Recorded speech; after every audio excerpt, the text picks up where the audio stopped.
Hello, and welcome to our Impactful Projects and Planning series. I'm Jamie Asdani. In today's session, we'll talk about how to address common project meeting challenges. Because projects involve collaboration, most projects will include some meetings.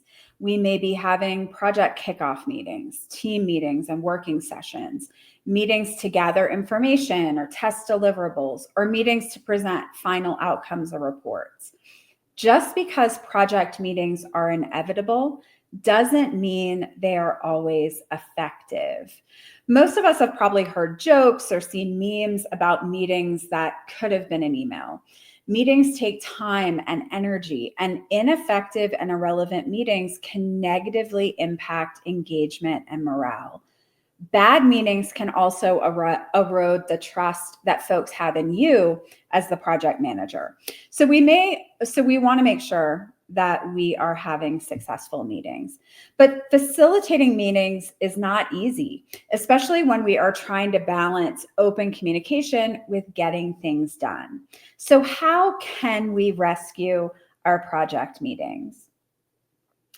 Before we can talk about how to rescue an ineffective meeting, the first strategy to facilitating better meetings is to make sure you actually need to have a meeting in the first place. So, is bringing folks together really necessary? Or is there another way that you can share or get that same information? So, it's important to consider when to have a meeting. Best practice is to have meetings when we need to brainstorm and generate ideas. Meetings are great when we need that energy and spontaneity of group interaction to develop new ideas or solutions or approaches. Meetings also make sense when we need to reach a consensus. So, getting folks together can often allow us to have an open discussion, to address concerns, choose a direction, make a decision, or reach some sort of compromise. Similarly, we can have meetings when we need to address complex problems. So, when we need to discuss multiple factors or there really is no simple answer.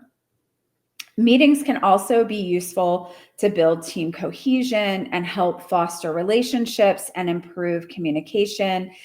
And finally, one-on-one or even small group meetings may also be necessary when we need to have sensitive conversations. So if we're addressing performance issues, there are times when having a meeting is the best option.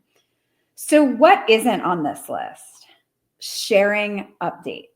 So sharing updates and info is not a good reason to have a meeting. If it doesn't require discussion, this is where we really quickly venture into this could have been an email territory. So there are so many ways to share information that doesn't involve gathering everyone together at the same time. So if it shouldn't be a meeting, don't have one. The more we respect the time of our meeting participants, the better our meetings will go. All right, so even if you have decided that having a meeting is ultimately a good idea, meetings can still go off the rails pretty quickly. So let's talk about some common types of project meeting challenges and what we can do about them. All right, so there's what I call the going nowhere again meeting. And so in this type of meeting, participants ramble on without making decisions or reaching any conclusions. Especially if this happens meeting after meeting, folks are going to leave feeling very frustrated and the project is not going to move forward. So what is our solution? There are a couple of different ways to handle this. And so creating timed agendas that you share before a meeting can really help. So it is always a good idea to create and share meeting agendas, but adding a time to each item, such as saying from 1 to 1:10, can really help keep your meeting on track. When you share that agenda, make sure that any decisions that need to be made are clearly noted in the agenda. So this lets participants know not only the topic that we're going to be talking about, but also the desired outcome of that particular agenda item.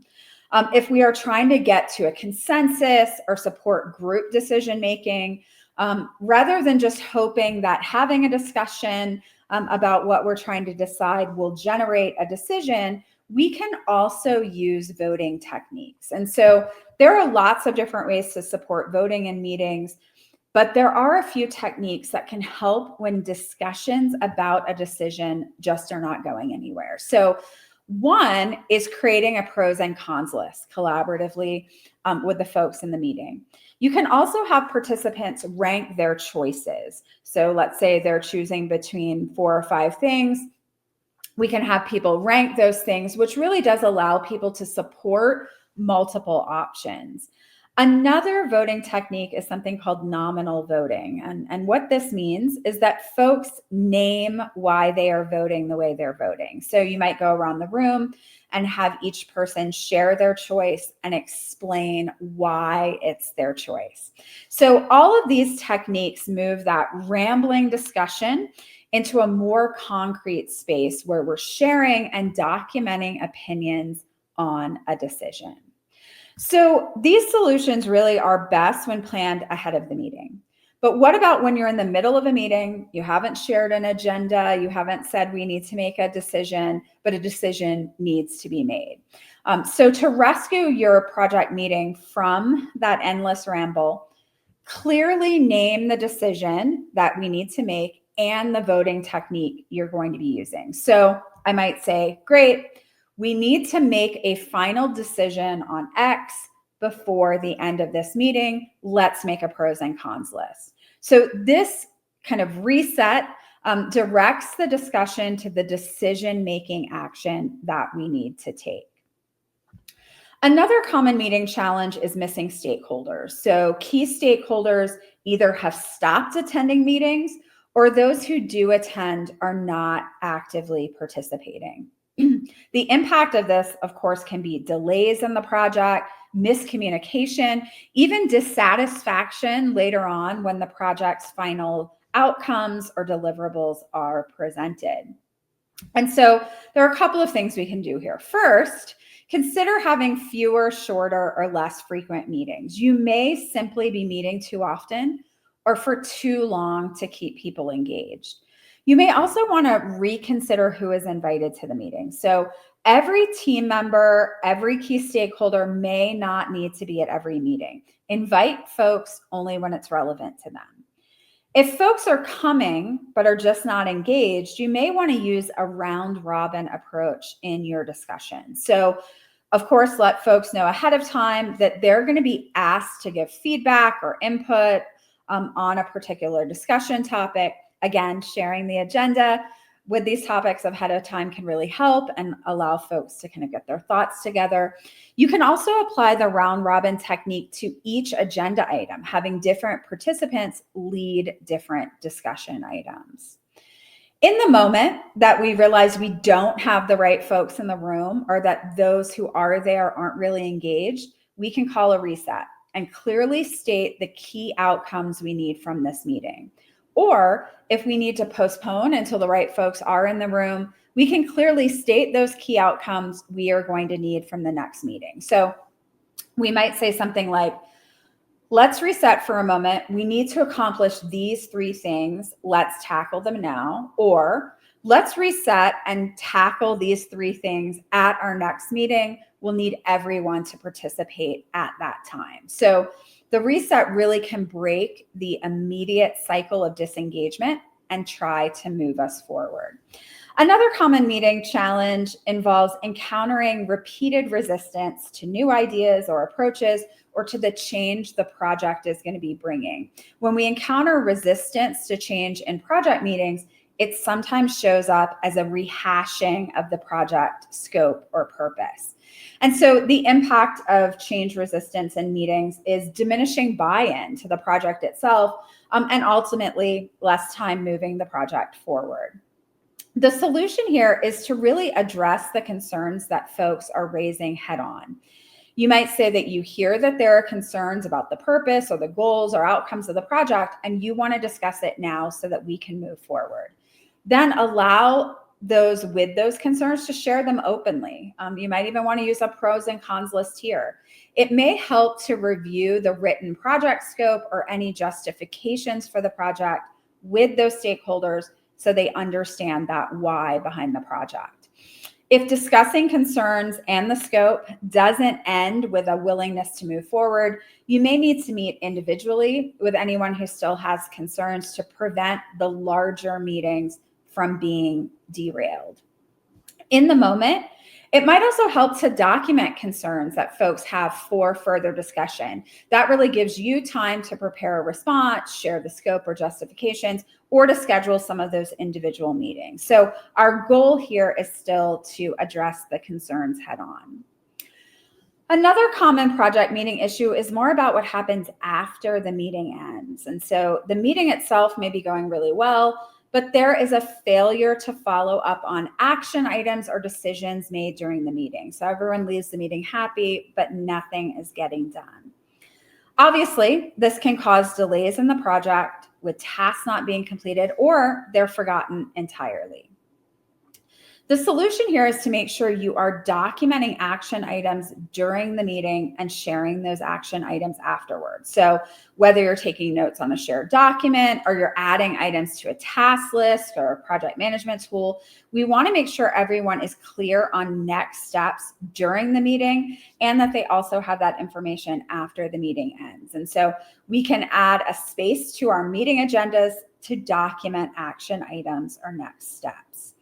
During the meeting, you may want to hold the last 5 minutes to document to-do items. So we can use this time to make sure it's clear who's responsible for each of those items and when those action items are due. And then, of course, you can share this list after the meeting. So hopefully these solutions to some common challenges are helpful to you. One commonality that you probably heard across these project rescues is the use of meeting agendas. I am a big fan of having agendas and sharing them ahead of time.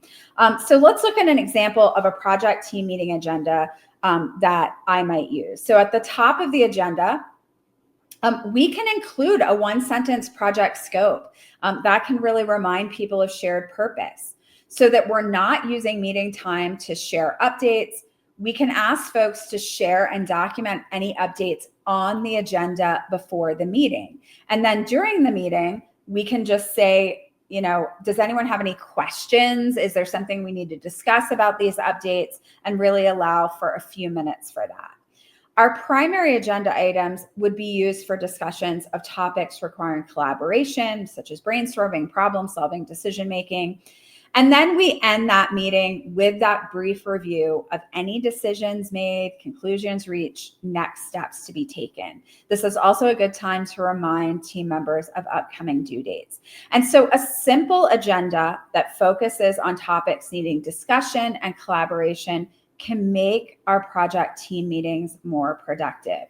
So you may be interested in my problem solving meeting agendas guide. For each meeting agenda, you'll get a template that can be modified to meet your specific topics and needs, along with guidance on how to use that agenda before, during, and after your meeting. This free download is available at yazdaniconsulting.com resources.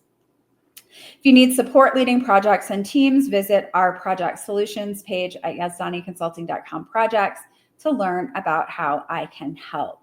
Great. So I'm happy to take any questions that you have about project meetings. Feel free to add them in the comments. I'll give folks a moment to add their questions. If I'm not able to answer your question live, I'm happy to respond later in the comments. You can also find all of the ways to contact me at yazdaniconsulting.com contact. Please reach out to me if you'd like to talk about project teams and meetings. Okay, a question is, I struggle with even getting meetings on the calendar. Any advice? So this is a challenge, particularly these days when folks are so busy, but my best advice from a project management perspective is to make sure that any key meetings you're going to be having, any regular team meetings, are on the calendar as soon as possible, even if those meetings are months, even a year from now. So early scheduling allows everyone to plan ahead, avoiding kind of those last minute scrambles to find times to meet. If your project team is meeting, let's say every 2 weeks or once a month, try to pick a day and time, like Tuesdays at 1 p.m., and schedule those out for the life of the project. You can always move a single meeting around if there are too many conflicts. I would also suggest thinking really carefully about which stakeholders should attend a meeting based on their project role. So before sending an invite, think about, who absolutely needs to be at this meeting to collaborate, to make a decision. Every attendee should always have a really clear purpose for why they're in a meeting. It may be easier to schedule meetings with fewer attendees.